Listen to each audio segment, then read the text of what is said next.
Guys, ஏஜரான கடை வந்து இப்போ ஓப்பன் ஆயிடுச்சு. G11 சரிங்களா. வெளில வந்து டிஸ்பிளேக்கு ஒரு வச்சிருக்காரு. கண்டிப்பா ஷோ வீடரா இருக்கும். பாருங்க, சரியான ஒரு பீஸு, நல்லா இருக்கு. அப்படியே உள்ள போய் பார்க்கலாம். உள்ள போனீங்கன்னா எப்பயும் போல மான்ஸ்டர்ஸ் நிறைய பார்க்கலாம். ஷோ வீடா ஜென்ஸும் நிறைய வச்சிருப்பாரு. அப்படியே ஒன்று ஒன்றா பாருங்க.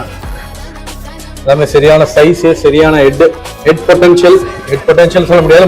ஆல்ரெடி மான்ஸ்டர் தான். இன்னும் கொஞ்சம் பெருசாச்சுன்னா இன்னும் பயங்கரமா டெவலப் ஆகும். இதெல்லாம் பாருங்க, சூப்பரா இருக்கு. நல்ல டிஸ்பிளே டேங்க் சூப்பரா ரெடி பண்ணிருக்காரு. எல்லாம் பக்காவான சைஸு, பக்காவான குவாலிட்டியில இருக்கு. ஜென்ஸோல எல்லாம் பாரு, மான்ஸ்டர்ஸ் சரியான மண்டை.